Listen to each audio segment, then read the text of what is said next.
La difusión de la palabra de Dios en la España medieval. Cuando viaje con rumbo a España, espero poder verlos y ser acompañado parte del camino por ustedes. Romanos 15:24. El apóstol Pablo escribió estas palabras a los cristianos de Roma cerca del año 56. La Biblia no dice si logró realizar o no su viaje al territorio de la actual España. Pero en cualquier caso, el trabajo de Pablo y el de otros misioneros cristianos contribuyó a que el mensaje de la palabra de Dios llegara a la península ibérica en el siglo II. No tardaron en aparecer florecientes comunidades cristianas por toda la península. Como ésta llevaba ya bastante tiempo bajo el dominio romano y el latín se había convertido en el lenguaje más común del vasto imperio, surgió la necesidad de traducir la Biblia a dicho idioma. La Biblia en latín. Los primeros cristianos de la España romana realizaron varias traducciones al latín que llegaron a conocerse en su conjunto como la Vetus Latina Hispana. Estas versiones latinas estuvieron en circulación por siglos, hasta que Jerónimo concluyó su famosa Vulgata Latina en el siglo V. La traducción de Jerónimo, completada en Belén, Palestina, llegó a España en tiempo récord. ¿Cómo? Cuando Lucinio, estudiante de la Biblia muy adinerado, se enteró de que Jerónimo estaba preparando una traducción al latín. Quiso conseguir una copia lo antes posible, de modo que envió 6 escribas a Belén para que copiaran el texto. En los siglos posteriores, esta versión fue sustituyendo gradualmente a la Vetus Latina Hispana. Aunque ambas traducciones ayudaron a la gente a entender el mensaje de la Biblia, surgió una nueva necesidad con la caída del Imperio Romano. La Biblia en pizarras. Los visigodos y otras tribus germánicas invadieron la península ibérica en el siglo V y trajeron consigo un nuevo idioma, el gótico. Los invasores practicaban una forma de cristianismo llamada arrianismo, la cual rechazaba la doctrina de la Trinidad y tenían su propia traducción de las Escrituras, la Biblia gótica de Ulfilas. Esta Biblia se leyó en la España medieval hasta finales del siglo VI, cuando el rey visigodo Recaredo renunció al arrianismo y se hizo católico. El rey ordenó que se recogieran y destruyeran todos los libros arrianos, incluida la Biblia de Ulfilas, con lo cual desaparecieron de la península los textos góticos. Aún así, la palabra de Dios siguió su avance durante esta época. Aparte del gótico, se hablaba todavía un dialecto del latín que dio origen a las lenguas romances de la península: castellano, catalán, gallego y portugués. Los documentos más antiguos en este dialecto fueron escritos en tablillas de pizarra, razón por la cual se los conoce como pizarras visigodas. Son originales de los siglos VI y VII, y algunas contienen pasajes de los Salmos y los Evangelios. Una de ellas contiene el Salmo 16 completo. La aparición de pasajes bíblicos en tablillas ordinarias demuestra que la gente común leía y copiaba la palabra de Dios en aquel tiempo. Al parecer, los profesores usaban dichos textos como ejercicios para enseñar a leer y escribir a sus alumnos. Las tablillas eran mucho más baratas que el pergamino empleado por los monasterios medievales para producir sus Biblias ilustradas. Una de estas valiosísimas obras se encuentra en la iglesia de San Isidoro, en León, España.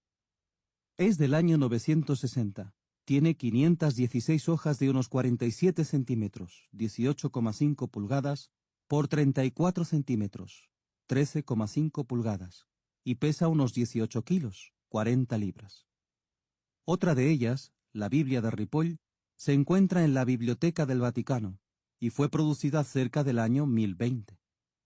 Es una de las Biblias medievales más bellamente ilustradas. Una sola letra inicial requería un día entero de trabajo por parte de un monje, y un título de página una semana. A pesar de su inmenso valor, estas obras de arte no ayudaron mucho a difundir el mensaje de la palabra de Dios entre el pueblo. La Biblia en árabe. En el siglo VIII, un nuevo idioma comenzó a echar raíces en la península como resultado de la invasión árabe. En las zonas que colonizaron los musulmanes, el árabe le ganó terreno al latín, y surgió la necesidad de que hubiera una Biblia en ese idioma. Se cree que en la España medieval circularon muchas traducciones de la Biblia en árabe, en especial de los Evangelios. Al parecer, un obispo sevillano del siglo VIII llamado Juan tradujo la Biblia completa a dicho idioma. Lamentablemente, la mayoría de esas traducciones han desaparecido. Una de las pocas que quedan es una versión de los Evangelios realizada a mediados del siglo X, que se encuentra en la Catedral de León.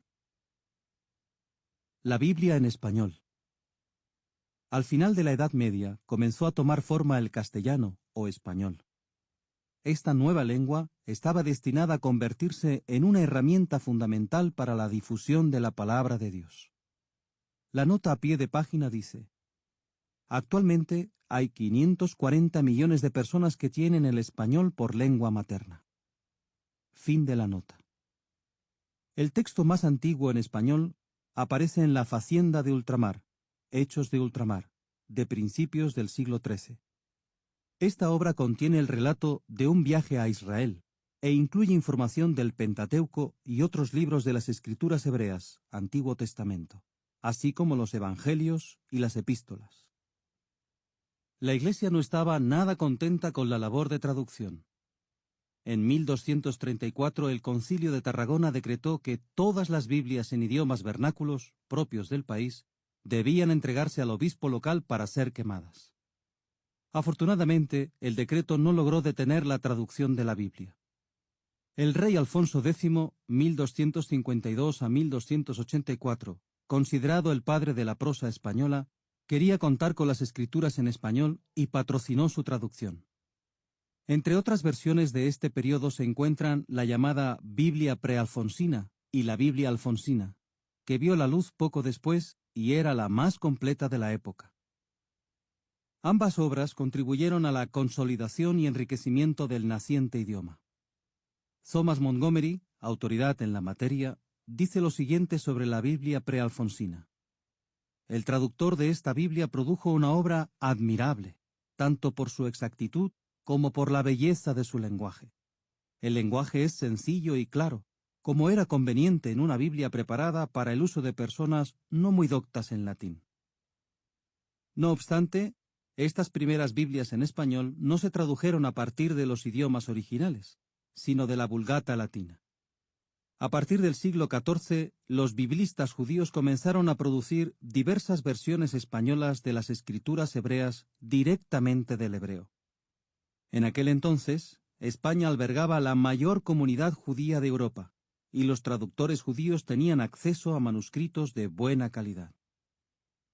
Un ejemplo destacado es la Biblia de Alba, que se completó en el siglo XV. Un prominente noble español llamado Luis de Guzmán encargó al rabino Moisés Arragel la traducción de la Biblia al español castizo, puro, y explicó las razones de su solicitud. Para empezar, la lengua romance de las Biblias de hoy está muy corrompida. Y segundo, las personas como nosotros forzosamente necesitan notas al margen para entender los pasajes oscuros. Esta comisión demuestra que la gente de aquel tiempo tenía mucho interés en leer y comprender la Biblia. También prueba que las escrituras en idiomas vernáculos tenían amplia circulación en España.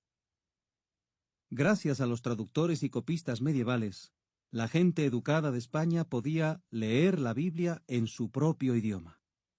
Por eso, el pueblo español conocía la Biblia mucho mejor que el pueblo alemán y el pueblo inglés antes de Lutero, comenta el historiador Juan Orts González. Con todo, a finales del siglo XV, la Inquisición española prohibió la traducción y posesión de Biblias en lenguas vernáculas, con lo cual comenzó un largo y oscuro capítulo en la historia de España. Pasarían 3 siglos antes de que se levantara la prohibición. En aquella época tan difícil, algunos traductores valientes produjeron nuevas versiones españolas en el extranjero y las metieron de contrabando en el país. Como demuestra esta historia de la Biblia en la España medieval, los adversarios de la palabra de Dios intentaron eliminarla por todos los medios, pero no pudieron silenciar el mensaje del Todopoderoso.